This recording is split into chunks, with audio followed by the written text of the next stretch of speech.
माथेरानमधील ऐतिहासिक शार्लोट लेकच्या सुशोभीकरणाच्या कामावर आता गंभीर प्रश्न उपस्थित झाले आहे. केंद्र शासनाच्या अमृत 2 अभियानाअंतर्गत जवळपास 5 कोटी रुपयांच्या खर्चातून सुरू असलेल्या या कामाची पहिल्याच पावसात पोलखोल झाल्याचा आरोप होतो आहे. फेब्रुवारी 2023 मध्ये या कामाला तांत्रिक मान्यता मिळाली होती, मात्र प्रत्यक्षात कामाला सुरुवात 2025 मध्ये झाली. काम अद्याप पूर्ण झालेले नसताना तलाव परिसरात नव्यानं उभारण्यात आलेल्या गॅबियन वॉल अनेक ठिकाणी खचून झुकल्याचं चित्र समोर आले. या गॅबियन वॉलचा उद्देश डोंगरातून वाहून येणारा गाळ आणि माती तलावात जाण्यापासून रोखणे हा होता. मात्र पहिल्याच पावसात या संरचनांचे नुकसान झाल्याने कामाच्या गुणवत्तेवर प्रश्नचिन्ह निर्माण झाले आहे.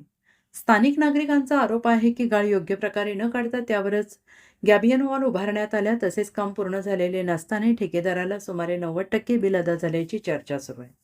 मात्र या दाव्याबाबत प्रशासनाकडून अद्याप कोणतीही अधिकृत भूमिका स्पष्ट करण्यात आलेली नाही. दरम्यान विरोधी पक्षनेते सीताराम कुंभार यांनी या प्रकरणाची लेखी तक्रार करत संपूर्ण कामाची स्वतंत्र उच्चस्तरीय तांत्रिक चौकशी करण्याची मागणी केली. अमृत 2 योजनेच्या अटीनुसार शासनाच्या सर्व मार्गदर्शक सूचनांचे पालन करण्याची जबाबदारी मुख्य अधिकाऱ्यांवर असल्याने या प्रकरणात प्रशासनाची भूमिका चर्चेत आलेली आहे. आता या कामाची सखोल चौकशी होणार का आणि सार्वजनिक निधीचा योग्य वापर झाला का याकडे माथेरानकरांचे लक्ष लागून राहिले आहे. आता गेल्या 2 दिवसामध्येच मी त्या लेकची जी गॅबिन वॉल बांधलेली आहे, तिथं पाहणी केली. त्या पाहणीमध्ये मला असं दिसलं, की ती गॅबिन वॉल पाण्याने पूर्ण खचलेली आहे. आता याच्यामध्ये जवळ-जवळ 5 करोडचा निधी हा केंद्र शासनाकडून अमृत 2 ह्या योजनेअंतर्गत दिलेला होता. परंतु ह्या निधीचा गैरवापर झालेला दिसतोय आपल्याला. आता ही सगळी जी दुर्लक्ष केलेलं हे प्रशासनाने आणि इथल्या सत्ताधारी पक्षांनी हे दुर्लक्ष केलेले आहे. कारण प्रशासनाची जेवढी जबाबदारी असते त्याच्या दुप्पट जबाबदारी ही नगरपालिकेच्या जे सत्ताधारी पक्ष आहे त्यांची असते. त्यामुळं आपल्याला ह्या गॅबिन पडलेल्या अवस्थेमध्ये दिसते. त्यामुळे आपल्याला असं जाणवतं की इथं नगर परिषदच्या मुख्याधिकाऱ्याचं आणि प्रशासनाचं आणि सत्ताधारी पक्षांचं पण ह्याच्यामध्ये लक्ष नाही.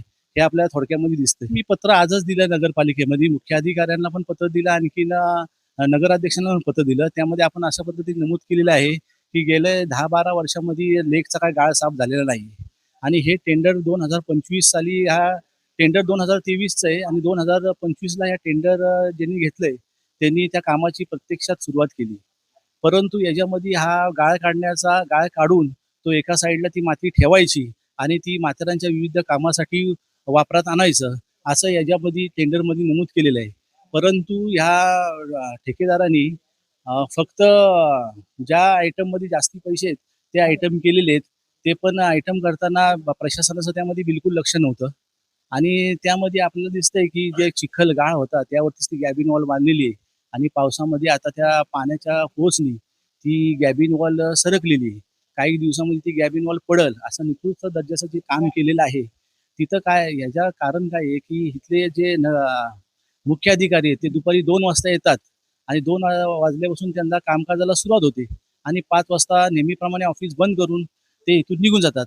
त्यामुळे प्रत्यक्षात ह्या कामाची पाहणी करण्याचे आदेश त्यांनी कुणाला दिले नाहीयेत आणि ह्याच्या अगेन्स्ट मी असं ऐकलंय, की जवळ-जवळ 90% बिल त्यांनी आत्तापर्यंत अदा केलेलं आहे. आमची मागणी हेच आहे, की जे काम निकृष्ट दर्जाचं झालंय, त्याच्या ठेकेदारावरती प्रशासनाने कारवाई केली पाहिजे.